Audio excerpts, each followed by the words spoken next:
Hi, welcome to the webinar. My name is Mark Graben. I am the VP of Improvement and Innovation Services for KaiNexus, and I'm very happy to welcome you to the webinar titled When Leaders Collaborate, Finding the Aha Moments That Lead to Lean Transformation, which will be presented by Dr. John Toussaint and Paul Payer from Catalysis.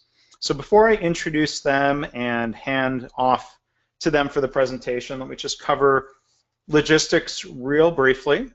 Presentation will probably go for about 45 minutes.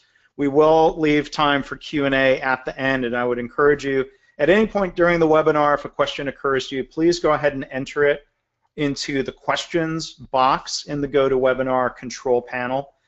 Go ahead and single piece flow those questions into us, even though we'll answer them as a batch at the end.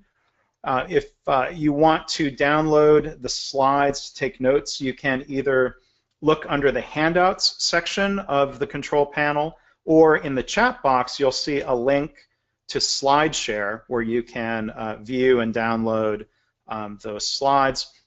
We will also be sending out a link to all of this along with a link to the recording of the audio synced to the slides. You'll get that by tomorrow. We encourage you to share that with your colleagues.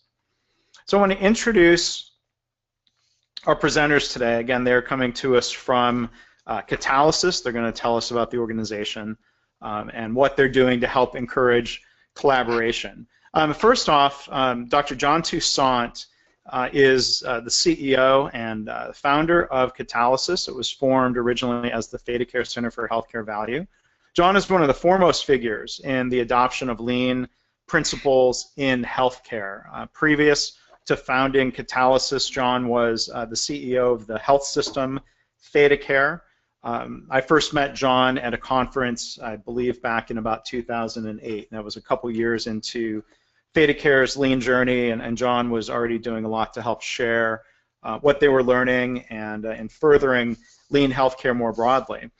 John is the author of 3 books which have all received, he's 3 for 3, the prestigious Shingo Research and Publication Award. His books On the Mend, Potent Medicine, and Management on the Mend, and I recommend all of those books very highly. And our second presenter is Paul Payer. Paul is the director of the Healthcare Value Network, which we're going to hear about today. Paul brings more than 25 years of experience in healthcare operations to Catalysis, as well as experience as a Six Sigma Black Belt, Master Black Belt, and Lean Leader. Prior to joining Catalysis, he served as Executive Director for Continuous Improvement at the Blood Center of Wisconsin, where he led the organization and the development and deployment of continuous improvement systems and lean methods. So with that, thanks to both of you for joining us, and I will hand it off over to you. Well, thanks, Mark. It's a pleasure to be here with you all today, and thanks, Mark, for hosting us today. I want to talk a little bit about Catalysis, the organization, and then we're going to move on to the Healthcare Value Network. But basically, we were founded in 2008. We're a not-for-profit education institute. We have headquarters in Wisconsin, but we have offices throughout the U.S. We were rebranded in 2016 from the ThedaCare Center for Healthcare Value to Catalysis because we really work with hundreds of organizations now around the world, and frankly, we and I have learned a lot more from many of these organizations than we learned even at ThedaCare. So what we try to do is incorporate the learning as we go forward in terms of accelerating the new knowledge in the industry. Our mission really is a tripartite mission in which we believe that there are 3 core elements that really need to change in our healthcare systems today. And if we can focus on care delivery that is redesigned around the patient rather than the doctor or the nurse or the hospital, using lean principles, that's one of the core elements. We also need to have a different payment model, though, one that actually rewards value, and we don't have that today. We're still on a fee-for-service platform. And then finally, we believe that the transparency of cost and quality performance is critical from the standpoint of the customer having the information they need to make good choices. The vision of what we have been trying to accomplish over the last few years at Catalysis is really to create an awareness that there's a different way to do work, that there's a different way to do the business of healthcare delivery.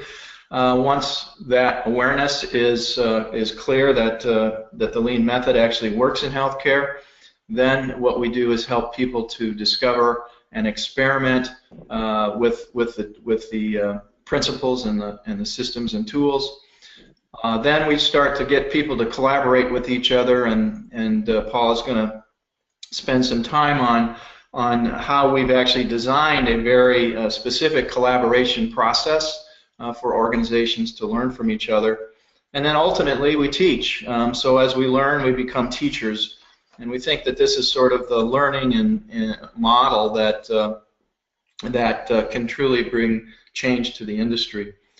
We do have a perspective, though, and this slide shows what our perspective is, and it's our approach to the thinking around transformation, or the transformation journey from existing healthcare delivery to great lean healthcare delivery.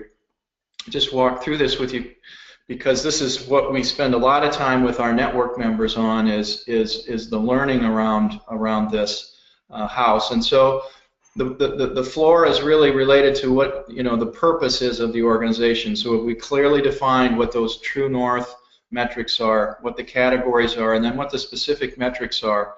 Have we defined the values by which we are going to, the belief systems within our organizations? And then this is where I see a lot of organizations fall down, is they haven't defined the principles by which they're going to do the work. Now, we're big believers in the Shingo principles. We have a partnership with the Shingo Institute, and the key categories of enable and improve and are really important to the work that we do, because the principles behind lean thinking is really the why behind what we do. But that's not all. We need to have some results, right? So we don't do this without getting results. And the model cell is sort of that new operation system that we need to build. Sometimes it's radical change, sometimes it's incremental change. But we're going an inch wide and a mile deep somewhere in our organization. Is it in the emergency room? Is it an ambulatory setting? Whatever. To build that model cell by which we then can spread the learnings across the entire organization. What I see a lot of is what I call peanut butter spread, which is inch deep, mile wide. And what we're talking about here is inch wide, mile deep in terms of really understanding from top to bottom what the roles and responsibilities of leaders are, and then building the new processes to get great results for customers, for patients. That's not going to happen unless we have these two pillars, one of scientific problem solving. So do you have a scientific problem solving system in your organization? We sometimes call this the Kaizen promotion office, or the improvement office, or whatever. And then on the other side, and this is what I see a lot of is sort of the human resource function, the finance function, the IT function kind of being left behind in these transformation journeys. It's really important to integrate those key administrative functions into the learning process and supporting the development of the model cell work. And then finally, in the roof of the house, we have a management system. So, our traditional autocratic management system in healthcare is getting us nowhere. So what we need is a lean management system, and that's really a series of systems that identifies the exact roles and responsibilities of everyone in the organization at every level, and the standard work that everyone in the organization at every level is going to apply to the operations. And then finally, the hardest part is that, change is great as long as I don't have to, but the reality is we need to change our behaviors if we're actually going to build this new model. And we need to move from the autocracy to to a model in which we actually are the barrier removals as removal agents as the leaders in the organization for the frontline teams. So that's kind of our perspective. The work that we do to achieve this perspective comes in a number of different forms. So we're involved in a lot of educational workshops and programs for healthcare systems on these topics. The peer-to-peer network is what you're going to hear about next. We also have been developing specific leadership forums. We have a specific CEO forum, so if your CEO is interested in learning more, we actually have a way for them to do that. Mark mentioned I've written several books, and others of our team have written books, so we try to transfer knowledge in a written format as well. We're doing executive site visits to some really great organizations around North America now that are part of the network, and they have really the ones that we are highlighting now have really knocked the cover off the ball from a lean transformation perspective. Our summit happens every year in June, and we now do one in Europe as well in October. And then we've established the Center for Lean Engagement and Research at UC Berkeley with Steve Shortell, one of the real famous organizational performance researchers. And we're actually now doing translational research and longitudinal studies of organizations applying lean thinking. So we will have some data pretty soon. So you can access a lot of that stuff via our website that you see there. We do have a number of collaborators. We've worked closely over the years with the Lean Enterprise Institute. In fact, Jim Womack and I sort of came up with this idea that we should have a separate healthcare institute, which is what Catalysis has become. We work with all the rest of these organizations in different ways, and are proud to call many of these people our friends. The annual Lean Healthcare Transformation Summit is going to happen in June 14th, 15th in Chicago this year. We have the presenters be the people that are actually doing the real work. So there aren't any consultants up there. There are no, these are delivery system folks from the front line to the C-suite who are struggling with how to actually build the lean transformation within their own organization. So if you want to come and hear from the true experts, the people that do the real work, please join us in Chicago. So next is the Healthcare Value Network, and I'm going to pass the baton to Paul Payer here because Paul is leading this work, and we're very excited to share with you today some of the activities and the learnings that have been happening through the network. So Paul, it's all yours. Great. Thank you, John, and thank you, Mark, for hosting us on this webinar today. We hope that it brings value to the participants. And as Mark mentioned, a recording will be available, and the slides are downloadable for your use to really increase the value that you get out of dedicating this hour to this webinar. So just as a little bit of background, on one of John's earlier slides, he shared that everything we really do has been an experiment. We try hard to stick to the principle of Plan, Do, Study, Act of PDSA, and shortly after John founded the then ThedaCare Center for Healthcare Value, now Catalysis, one of the earliest experiments was in peer-to-peer learning. So along with Jim Womack and some of his team over at LEI, John sent out an invitation to healthcare organizations that we believed were engaged in lean back in the day when lean was just becoming aware to the healthcare community and coming out of manufacturing. A total of 14 healthcare organizations held up their hands and said, yeah, we're willing. We think this experiment in peer-to-peer learning could be valuable, and we're in. So we've been doing PDSA on the network ever since. And the purpose of it is really to understand and then spread the best known practice. And the reason for that is because, as everyone on this webinar is very well aware, we live in a dynamic environment in healthcare. Compared to my background in manufacturing, this is some of the most rapid change that I have seen in a segment of our economy. And what we believe is that the only way to keep up with that rapid rate of change, where the environment is changing almost on a daily basis and experiments are happening all the time, we need to do peer-to-peer learning if we hope to accelerate everyone's individual transformation.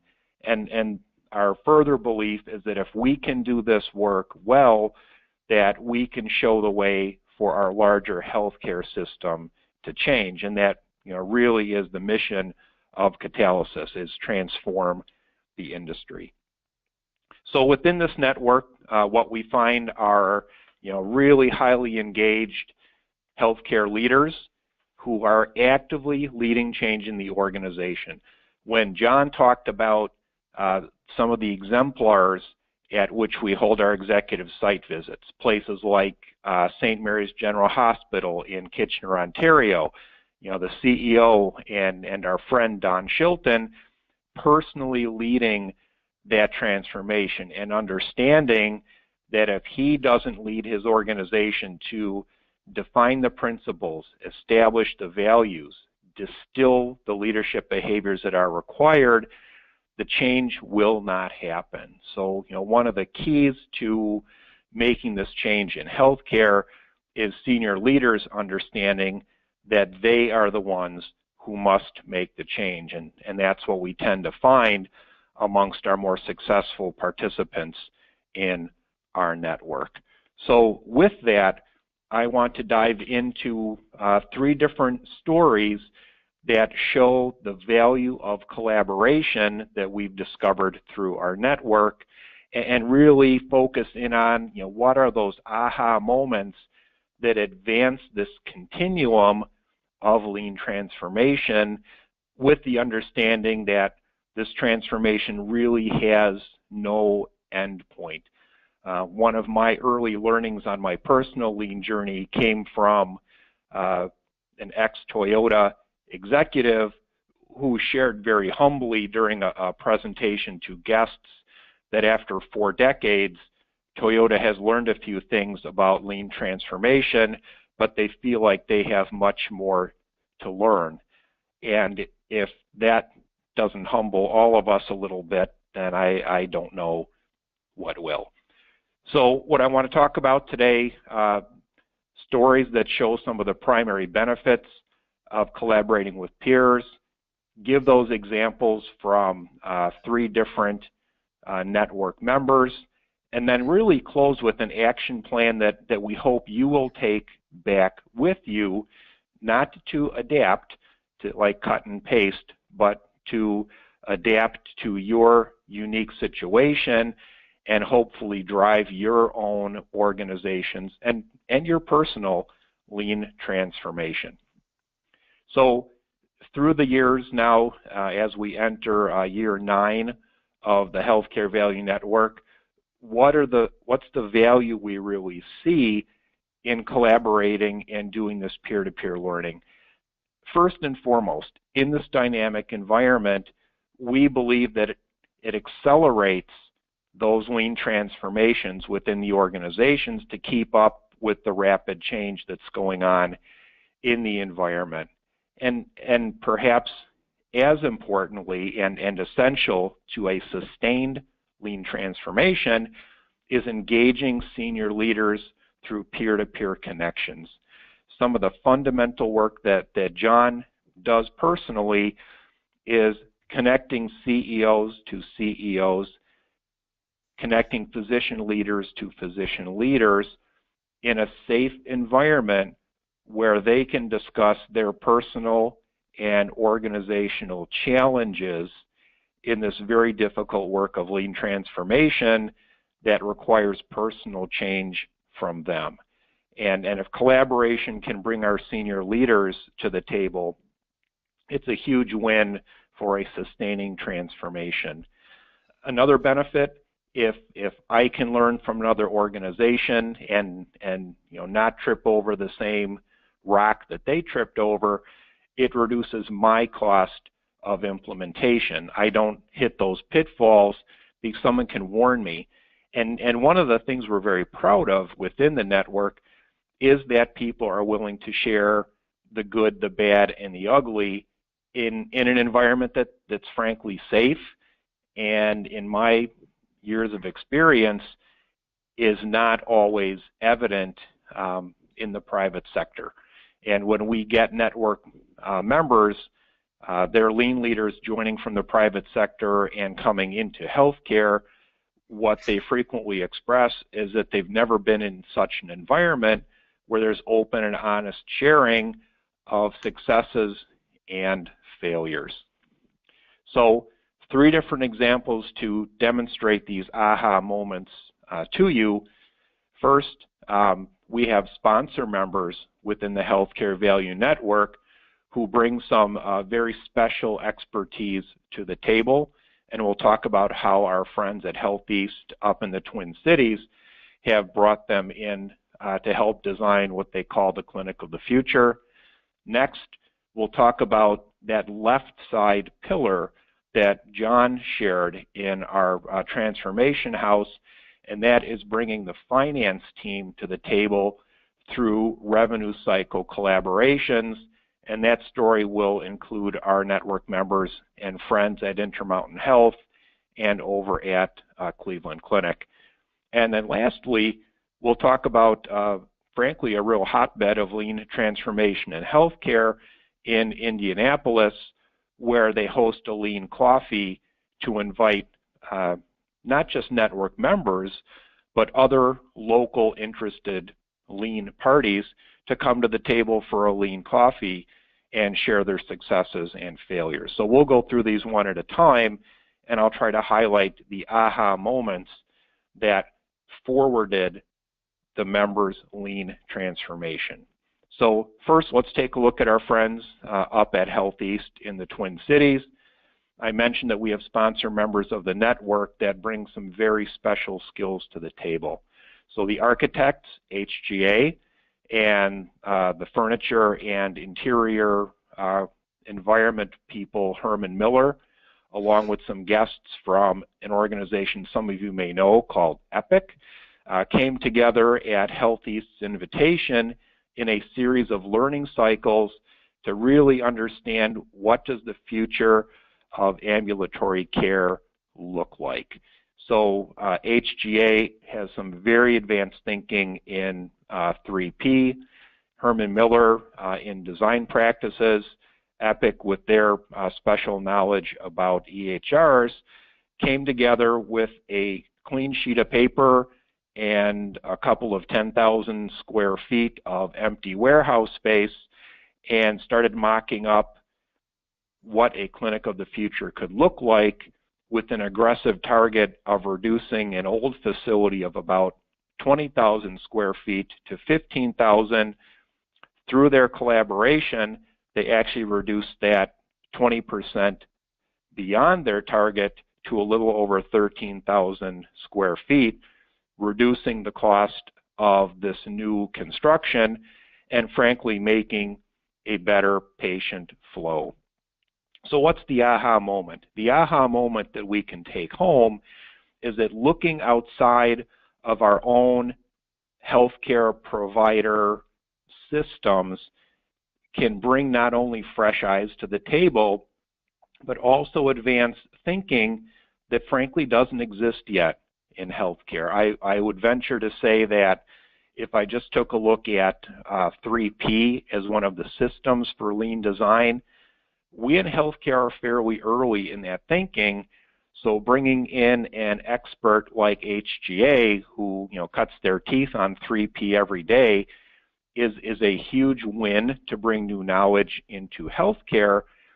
But there's also a win for these sponsor members in that they get to learn what our healthcare systems are thinking about in terms of the future of healthcare. So it's a win-win situation, and the aha moment is really bringing those fresh eyes to the table.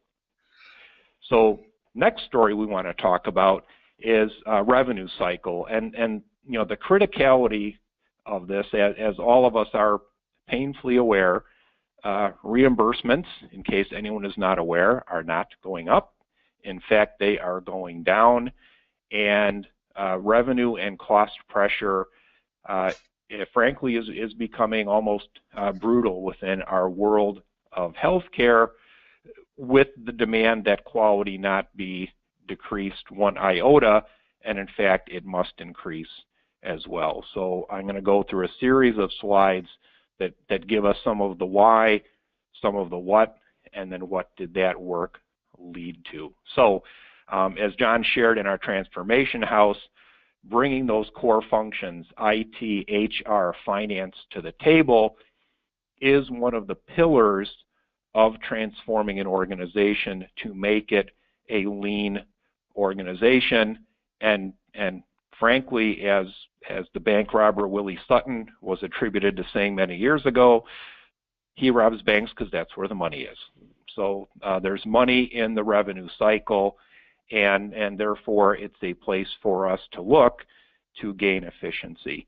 So what this started out with were some conference calls highlighting best practices, and that led to some next steps. So here's some of the what. Cleveland Clinic learned that Intermountain Health was working on revenue cycle after this introductory phone call. They paid a return visit back to Cleveland Clinic to deepen their understanding, and then other network members joined in for similar reasons. And part of the aha on this page, frankly, is that you can learn a few things over a phone call, but going to see is imperative. So a little bit like dating, you know, the phone call is nice, but the actual activity of the date is far more interesting, and there's more to be learned than on that phone call. So going to see is what led to some of those deeper understandings. And as a result of those collaborations, going now to the center of the transformation house that John described earlier, Cleveland Clinic created a model cell led by one of their senior finance executives, because they clearly understood that they needed a place to test out this new operating system, which includes, you know, the daily management, it includes the leader standard work. It's a place for leaders to practice these new behaviors and practice the management system that's so critical to the success of that house. It's the roof of the house that leads to our customer value. And as a result of that model cell work, we're now planning a sharing event, a Gemba visit for the spring of 2018 for other network members to come to Cleveland Clinic, see the model cell, see the engagement of the finance team, so that they can clearly understand how they could take it back and actually adapt it to their own situation. Couple reflections from one of the leaders who is personally transforming as well as transforming finance at Cleveland Clinic. Tom Smith is the program director appointed in the Division of Finance at Cleveland Clinic. So we've got senior leadership, and you can read his quotes, that they've actually allowed Cleveland Clinic to leapfrog their existing thinking, create this model cell, and accelerate their work in the revenue cycle. So the real aha in this one is to learn, A, you're not alone, as Tom Smith says in his quote. They're not just wandering around in the wilderness. They actually have peers that are trying to attack the exact same issue, and they also learned that by sharing, they could transform faster. So now the work that's being driven by Intermountain Health, by Cleveland Clinic, Nemours joining in, Spectrum Health joining in, Southern Illinois Health now joining in, that they believe they will significantly reduce their time to revenue, they will shorten their AR cycles and reduce their amount of days of sales outstanding by doing this collaborative work. So transformation happening faster through collaboration. So with that, I want to turn to our third example of collaborating to discover aha moments that accelerate transformation, and that is in a kind of a new hotbed of lean transformation in healthcare that's happening in Indianapolis, Indiana. So the Healthcare Value Network now has a total of 5 members in the Indianapolis area, and the question that one of the members, the Richard L. Rodebush VA Medical Center, posed, they wondered if other local organizations might also be on a lean transformation journey, and basically if they threw a party, would anybody come to the party? So they started with a single representative from each of the 5 Indianapolis area network members, who then reached out to their known contacts both inside and outside of healthcare. And this monthly lean coffee is now being hosted with 50 to 60 guests who break up into lean coffee tables in the sort of standard work of a lean coffee, share best practices, arrange Gemba visits to one another's facilities, again, inside or outside of healthcare, and learn best practices from one another that can accelerate their lean transformations. And you can see the quote from our friend Chris Tucker, who's acting chief of their system redesign work at Richard L. Rodebush, that it's a fantastic networking opportunity. And what it's allowed people to do is collaborate at the level that they are at. One of the things we talk about frequently in Catalysis is we talk about meeting people where they're at. Because if someone's within a tool-based transformation because they're early in their journey, and someone else in the room is in a moving along talking about systems or principles, you want to match people that are at the right point in their journey. And with 6 people coming together from this metropolitan area, they're able to match people's thinking and help each other at the level they're at, so that we're not trying to have a conversation with a tool-based lean person because they're early in their journey and trying to share principles that they're not ready for. So, the real aha moment of this for you to take home is there are probably others in your local geography, both inside and outside of healthcare, that are probably trying to solve the exact same problems that you're trying to solve. And if you can find a way to open the door and let them in, you undoubtedly will be able to accelerate your own lean journey. So, what we highly encourage is for all of you on the webinar today to consider, is there local outreach you can do, which could be through a local university, could be through a local manufacturing organization like a chapter of AME, and actually find the others that are at the same point in their journey as you are, and then bring them together in the spirit of accelerating your lean transformation. So those are the 3 stories that we hope give you some aha moments that lead to faster lean transformation. And before we get to questions, I'd really like to offer up an action plan that you can perhaps consider and take home and experiment with in the spirit of PDSA. So if any of us are going to create an action plan that enhances collaboration and drives lean transformation forward, really the the first step is know thyself.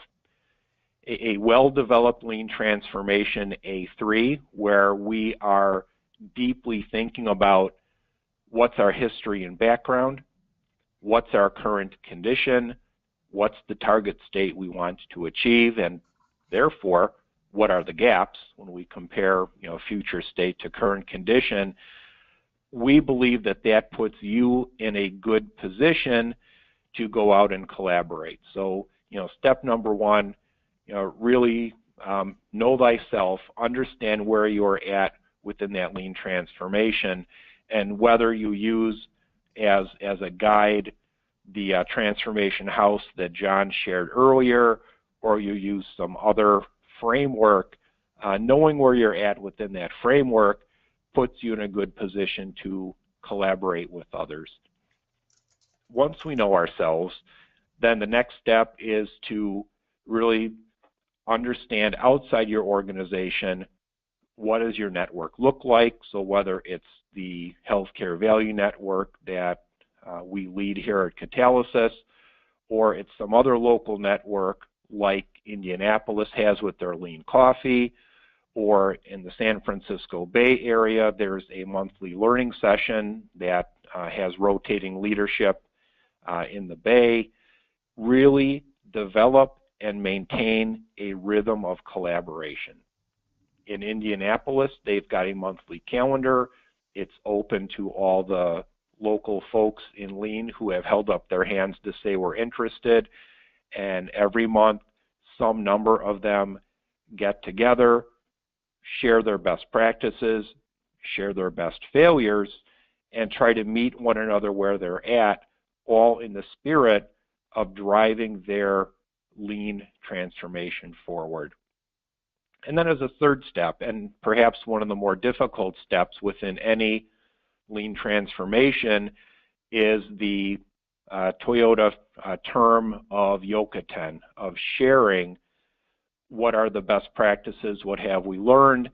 I'll admit on this webinar that it's been one of my more difficult challenges personally, is to create that internal sharing of best practices. But to the extent that you can do that, whether it's through an event report out, at ThedaCare, we had Friday report outs that we invited a large audience to, in the spirit of Yokoten, in the spirit of sharing what have we learned, where did we stumble, and I would encourage the broader the audience you can invite to those internal sharing forums, the better chance you have of identifying more opportunities for improvement, and frankly, the interested parties will come to the table and say, I'm excited by what I see here, how can I learn from you? You'll need some sort of a structure or a framework to actually house those learnings, and that could be an internal sharing intranet, could be a SharePoint site, could be a shared drive that already exists within your organization, but create that home for lessons learned and for best practices. And perhaps most importantly, and something that perhaps in industry, and particular in healthcare, we don't do very well, is recognize and reward those translated improvements. If we can share something between the IT department and finance, if we can share something between radiology and ED, or between labs and ED, I think one of the more important activities and frankly responsibilities we have as leaders is to recognize those translated improvements and reward the people who were involved, to encourage that drive towards sustained lean transformation at all levels of the organization. So 3 steps that we would encourage you take back and experiment with if you are not already experimenting with them. And then with that, I will turn it over to Mark, and Mark, take it away with some announcements and then Q&A, please. All right, thank you, Paul, and thanks also to John. I encourage people, please go ahead and continue submitting questions through the question box, and while you're doing that, we have a few quick announcements. Our next webinar is going to be held on December 7th. The title is 4 Components of an Employee-Led Lean Initiative. So the presenters are going to be waking up way early in the morning in Australia.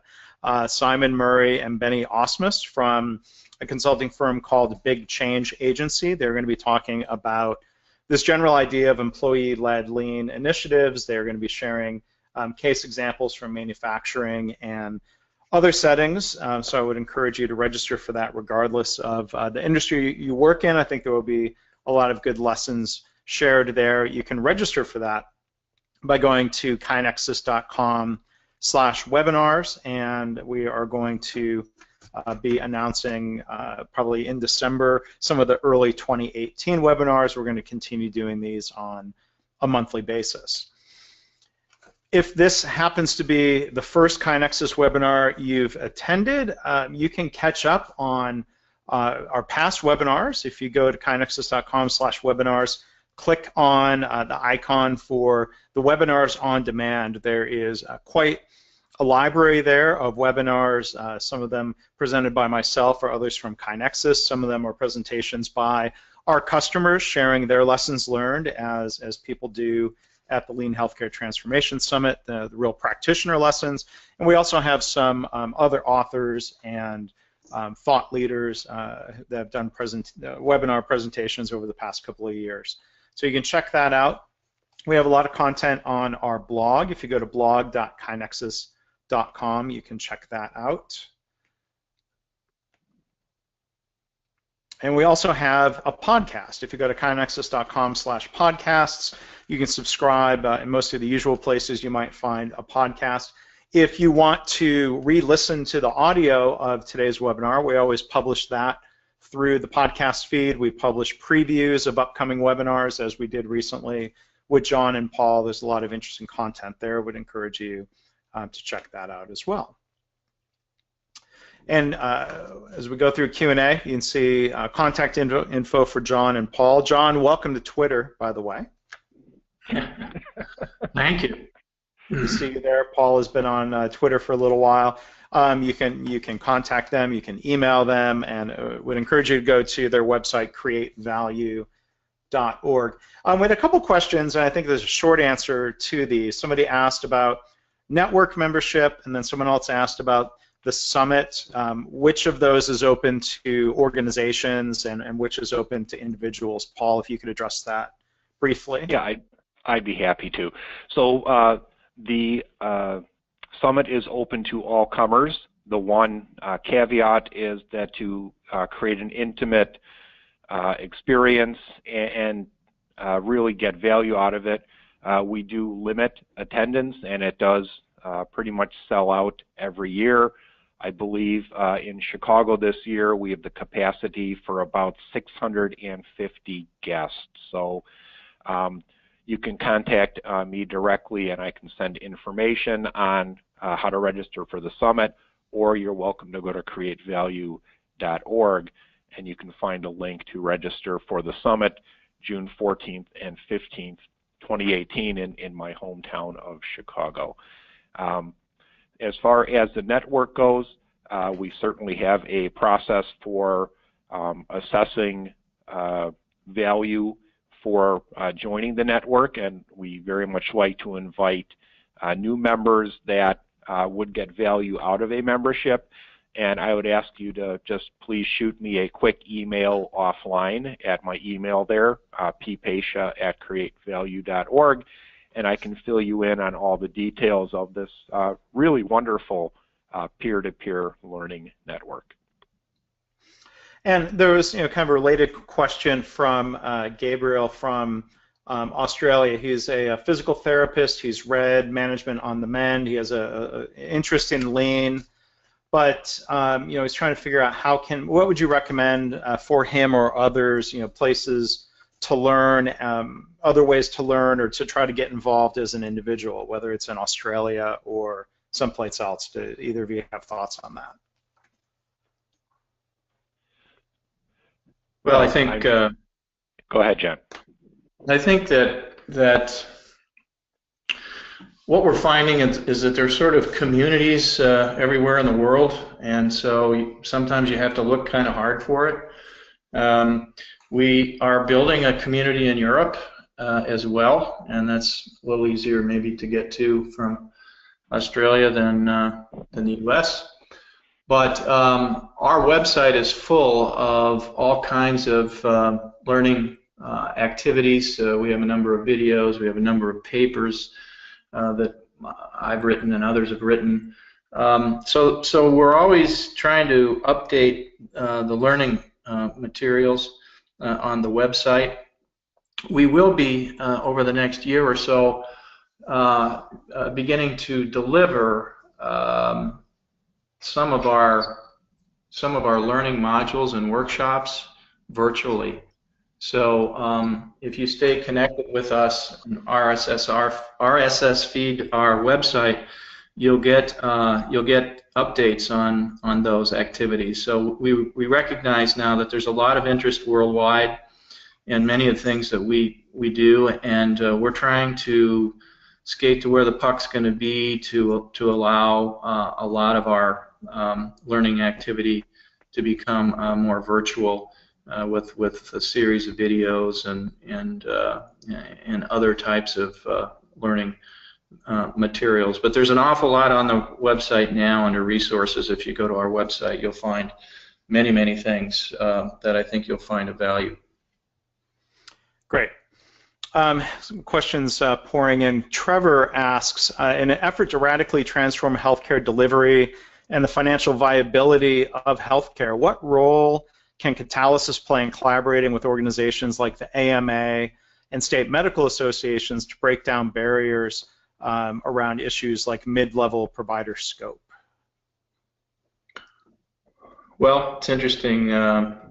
I was just at the AMA 2 weeks ago, and we are working with an offshoot that came out of the AMA called the PCPI, which is the organization that has really worked with the specialty societies to help to define specific metrics, quality metrics for each specialty.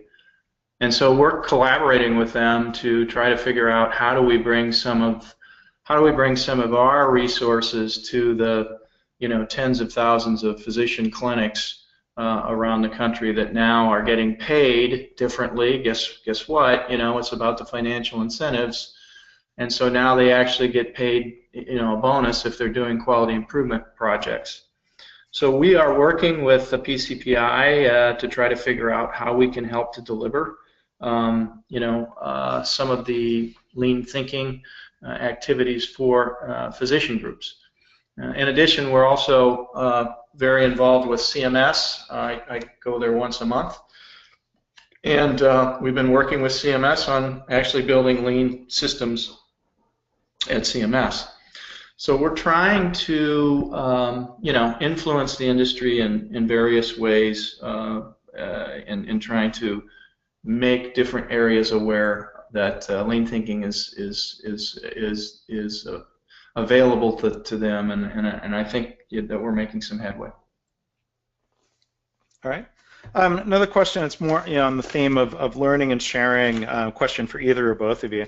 How do you find the right balance between avoiding pitfalls versus going down the path yourself and learning through some of your own failures?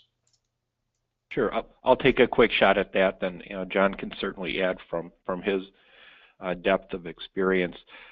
I think if I'm early in my lean journey, I have to accept that there is as much to be learned from a failure as a success. As long as I rigorously go through the PDSA cycle, I study the result of my experiment and reflect on it deeply and make adjustments, there's goodness to be found in a failure. So I think especially if we're early in a journey and just learning, just learning how to go through those PDSA cycles has value, and therefore there's value in the failure as much sometimes as the success. If I'm later in my journey and I clearly understand how to go through those learning cycles, that may be a good time to then network with others and avoid the pitfall with the full knowledge that we know how to learn from our mistakes just as well as we can learn from our successes. Yeah, I agree with that, and I think that the reason that I wrote the book Management on the Mend was not to create a cookie cutter approach to the transformation, but we used 11 different organizational examples in that book, and so if you've seen one lean transformation, you've seen one lean transformation. But we do believe there is a framework that is going to lead to success, and that's why that's what's in that book. That picture of that house is the representation of what we wrote about in the book. So what we've seen over the years is those core elements that I talked about earlier are going to be required. Now, how you actually design those core elements, yes, you're going to make a lot of mistakes. What we've tried to do is explain which rabbit holes not to go down, but you're still going to go down some. That's the nature of lean learning.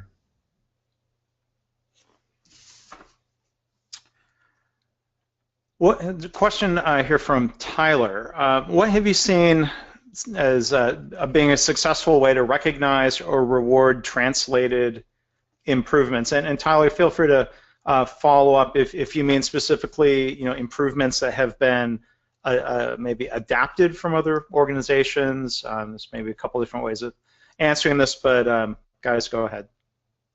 Sure.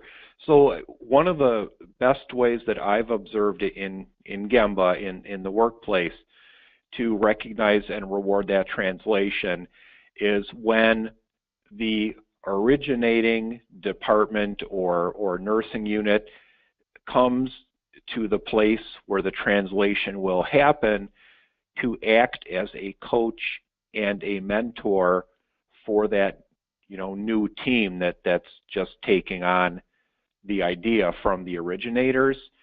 And what we've observed in particular with frontline staff is that the reward that they feel and the recognition that they get from their peers to be able to coach and mentor them and bring them to a new way of thinking is perhaps the greatest reward of all.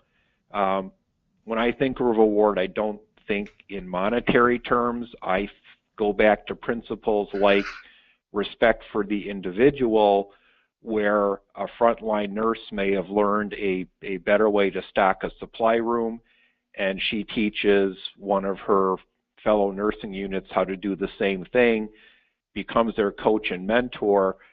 That is fantastic recognition for that idea originator. John, do you have any thoughts on that? Or rewarding, maybe even just good ways to reward and recognize in general? Well, I mean, there are lots of ways to reward and recognize. I think the important thing is that you do it. And what I see in a lot of organizations is, sort of they're celebratorily impaired. And, I was sort of one of those guys. I think it's really important, though, to get to the Gemba, see the good work that's going on, and then tell people thank you for all the good work that you're doing.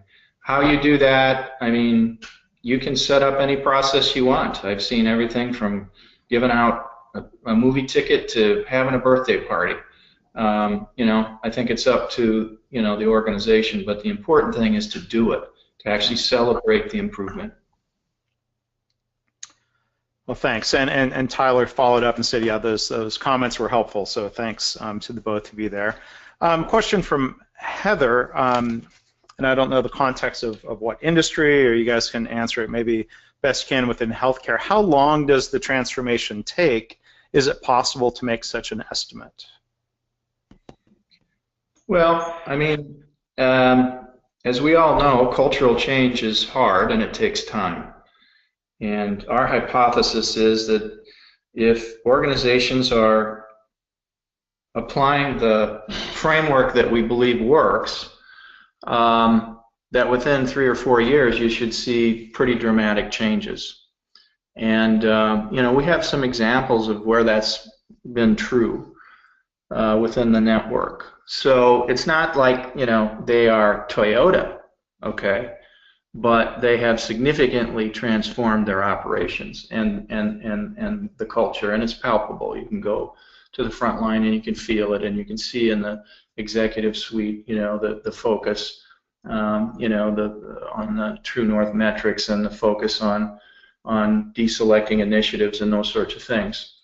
So I do think that what we've learned has been able to significantly reduce the time of the learning curve, but I think it really depends on whether the leaders are engaged in really learning about the whole transformation journey and not thinking about it as just a tool set to go get a few wins. Yeah, and to build onto that, it's one of the reasons that we strongly advocate the model cell approach that John mentioned earlier during the discussion of the transformation house. Inch wide, mile deep.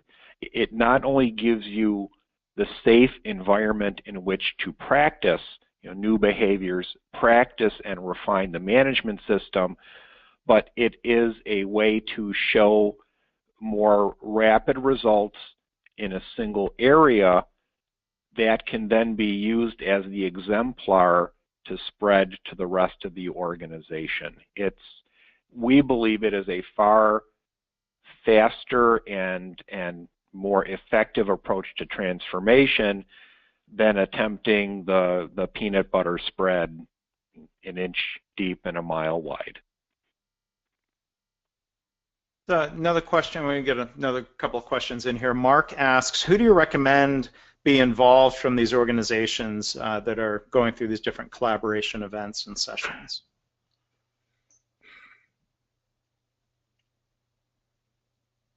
Well, there's multiple answers to that. You know, there has to be a seed that starts somewhere. Someone has to go out and learn. So, you know, whether that person comes from a legacy quality organization or from, if I'm in